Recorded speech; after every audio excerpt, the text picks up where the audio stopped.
तो हमास और हिजबुल्लाह के डबल खतरे को लेकर इजराइल में बहुत घबराहट है। इन दोनों ने अब ऐसे हमले करने शुरू कर दिए हैं जिसमें इजराइल बुरी तरह से फंसता हुआ नजर आ रहा है। लेकिन नेतन्याहू के सलाहकार इसे इजराइल के लिए मौत का फंदा बता रहे हैं। हालांकि इजराइल की बात करें तो इजराइल के पास अब दो विकल्प बचे हैं, या तो वो सीज फायर कर दे या फिर इस युद्ध को लंबे वक्त तक लड़ने के लिए तैयार रहे। लेकिन इजराइल सीज फायर करना नहीं चाहता। लेकिन सबसे बड़ा सवाल यह है कि लंबा युद्ध लड़ने के लिए उसके पास अब हथियारों की कमी भी होने लगी है और हमास अब इसी बात का फायदा भी उठाने लगा है।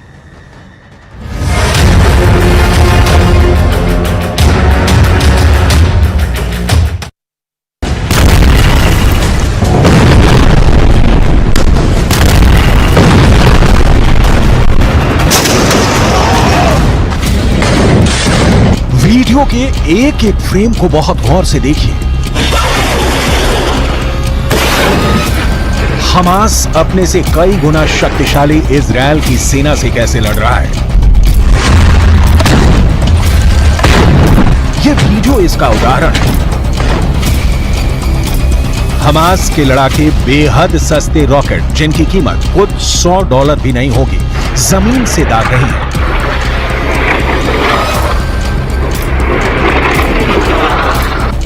इतना सस्ता और जुगाड़ का रॉकेट हमास ने तैयार किया है कि इजराइल भौंचक्का है। इन सस्ते से रॉकेट के लिए इजराइल को अपने लाखों डॉलर की मिसाइलें खर्च करनी पड़ रही है, क्योंकि गाजा की ओर से आया एक तिनका भी इजरायली डिफेंस के टारगेट पर है और वो इजराइल की सीमा में दाखिल हो उससे पहले नस्तो नाबूद किया जाना जरूरी है।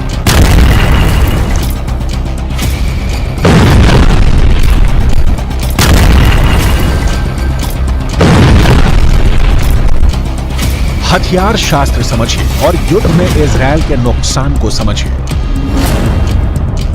हमास का सस्ता रॉकेट, इजराइल की महंगी मिसाइल, कीमत $100 से $500, कीमत लाखों डॉलर। इजरायली खुफिया एजेंसी और इजरायली एयरफोर्स की सारी ताकत इन जैसे बेहद कमजोर और हल्के रॉकेट को रोकने में लग रही है। हमास के अल-कुद्स ब्रिगेड ने ऐसा ब्रेन लगाया है कि इजराइल की परेशानी बढ़ गई है।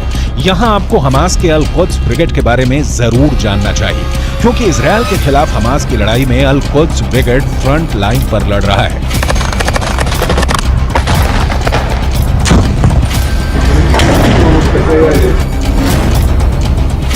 अल-कुद्स ब्रिगेड गाजा में हमास के बाद नंबर 2 संगठन है। 1981 से यह संगठन फिलिस्तीन में इस्लामिक राज स्थापित करने के लिए इजराइल के साथ हिंसक जंग लड़ रहा है। अल-कुद्स के टॉप लीडर का नाम है जियाद अल-नाखल्ला।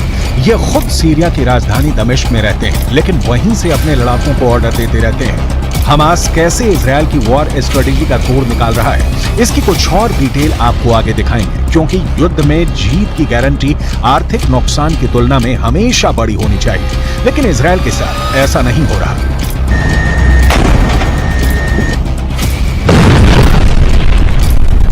युद्ध में इजराइल को इतने बड़े पैमाने पर अपने संसाधनों और हथियारों का इस्तेमाल करना पड़ रहा है कि अमेरिका से अब इनकी सप्लाई शुरू हो गई है।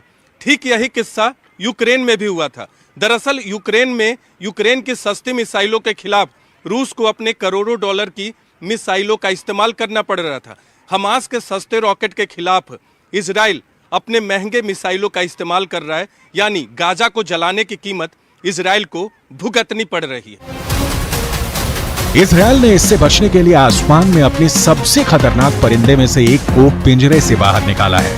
इस परिंदे वाले हथियार की जरूरत इसलिए पड़ी क्योंकि इजराइल पर हमले के बाद हमास के लड़ाके सुरंगों में छिप जाते हैं, जिसकी वजह से इजराइल की सेना को उन्हें ठिकाने लगाने में परेशानी होती है। हमास ने गाजा में करीब 500 किलोमीटर लंबी सुरंगें बना रखी है। ये सुरंगें घनी आबादी वाले इलाकों से होकर गुजरती हैं और हमास के इन सुरंगों का था लगा पाना इजराइल की सेना के साथ वहां की खुफिया एजेंसी मोसाद के लिए भी चुनौती बन गया है। इजराइल की मीडिया के मुताबिक इसीलिए इजराइल ने अपने सबसे ताकतवर जासूसी ड्रोन एल्बिट हर्मेस 450 को गाजा में उतार दिया है, ताकि जमीन के नीचे बसी हमास की दुनिया का नक्शा निकाला जा सके और वहां छिपे हमास के एक एक लड़ाके को मौत के घाट उतारा जा सके। इजरायली मीडिया का दावा है कि ये जासूसी ड्रोन निगरानी के लिए बेहद कारगर है। इसे इतना ताकतवर माना जाता है कि ये पाताल में छिपे दुश्मन का भी पता लगा सकता है। इजराइल की मीडिया के मुताबिक ये ड्रोन एक बार में करीब 20 घंटे तक उड़ान भर सकता है। इसकी रेंज करीब 300 किलोमीटर तक बताई है। एल्बिट हर्मेस 450 ड्रोन करीब 170 किलोमीटर प्रति घंटे की रफ्तार से उड़ान भर सकता है। और सबसे खास है इसका रेडार सिस्टम, जो जमीन के नीचे होने वाली हलचल का भी पता लगा सकता है, वो भी 18,000 फीट की ऊंचाई पर उड़ान भरते हुए। इजरायल के पास दुनिया की सबसे लेटेस्ट तकनीक वाले ड्रोन मौजूद हैं। इजरायल के पास हमास के खिलाफ लड़ने के लिए अभी बहुत से हथियार भी हैं, जिनका इस्तेमाल इजरायल युद्ध जारी रहा तो जरूर कर सकता है। दूसरी ओर ड्रोन के स्तर पर हमास भी कमजोर नहीं है। कामिकाज़े ड्रोन टेक्नोलॉजी को ईरान के जरिए हमास के आतंकवादियों तक पहुंचाया गया है। इसके जरिए इजरायल की फौज के हर एक मूवमेंट को हमास के लड़ाके पहले ही जान लेते हैं। काले रंग का कामिकाज़ी ड्रोन आत्मघाती हमलावर है। इसी ड्रोन के जरिए अभी तक आईडीएफ के खिलाफ हमास ऑपरेशन को अंजाम देते आया है। ये यूक्रेन में इस्तेमाल किए जा रहे ईरान के शाहिद ड्रोन का सस्ता वर्जन है। हमास की सुरंगों में अभी काफी हथियार बचे हुए हैं, जिससे जमींदोज किए बिना हमास का संपूर्ण विनाश संभव नहीं है। लेकिन इजरायल के साथ परेशानी यह है कि हमास ही अकेला दुश्मन नहीं है। लेबनान के हिजबुल्ला भी हैं, यमन के हूथी विद्रोही भी हैं, जिनकी ओर से हमास के समर्थन में इजरायल पर मिसाइलों और रॉकेट से हमले हो रहे हैं। हालात इतने बदतर हैं जैसे कभी भी किसी भी वक्त तीसरा विश्व युद्ध भड़क उठे।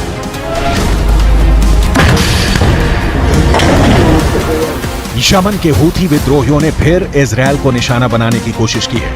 इस वक्त लेबनान के हिजबुल्ला से भी ज्यादा हमले इजरायल पर हूथी कर रहे हैं। इन हूथी विद्रोहियों का आका है ईरान। हूथी विद्रोहियों की मिसाइल लाल सागर से होती हुई दक्षिणी इजरायल के एलट शहर में गिरने वाली थी, लेकिन इजरायल ने लाल सागर से आती हुई उन बैलिस्टिक मिसाइलों को मार गिराने का दावा किया, क्योंकि दक्षिणी इजरायल के एलट शहर में उसका एरो 3 मिसाइल डिफेंस सिस्टम तैनात है, जिसने हूथी विद्रोहियों की मिसाइलों को पहचान कर मार गिराया।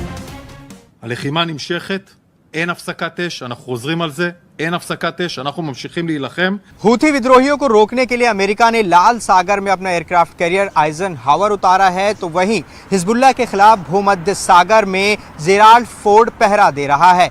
इजराइल के पास खुद दुनिया का टॉप एयरक्राफ्ट सिस्टम मौजूद है। इजराइल इस वक्त गाजा में अपनी पूरी ताकत से जुटा हुआ है हमास के अंतिम लड़ाके की मौत तक।